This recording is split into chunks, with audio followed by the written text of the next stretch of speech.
স্বরাষ্ট্রমন্ত্রীর হস্তক্ষেপে কুরবানি হচ্ছে না ডোনাল্ড ট্রাম্প।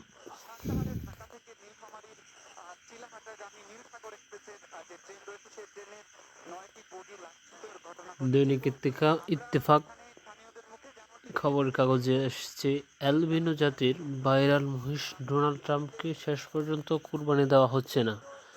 স্বরাষ্ট্রমন্ত্রী সালাউদ্দিন আহমেদের হস্তক্ষেপে মহিষটি ক্রেতার কাছ থেকে ফিরিয়ে এনে আবার নারায়ণগঞ্জের খামারে রাখা হয়েছে।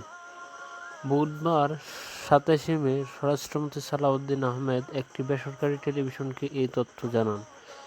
মন্ত্রী জানিয়েছেন, মহিষটিকে ঘিরে অতিরিক্ত জনসমাগম ও সম্ভাব্য বিশৃঙ্খলা আশঙ্কায় থাকায় কেরানীগঞ্জের ক্রেতাকে টাকা ফেরত দিয়ে সিদ্ধান্তটি নেওয়া হয়েছে।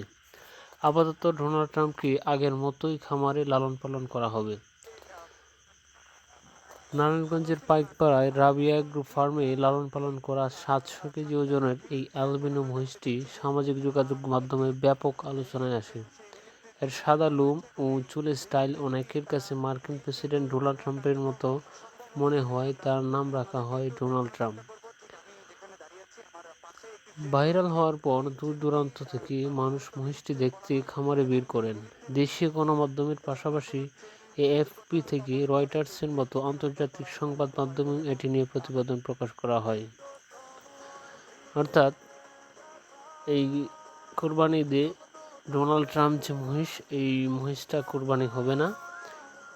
এটা সরাসরি স্বরাষ্ট্রমন্ত্রী সালাউদ্দিন আহমেদের হস্তক্ষেপে এটা কোরবানি হতে বিরত থাকবে এবং এটা আগের মতোই রাবিয়া এগ্রো ফার্মে আবার নতুন করে লালন পালন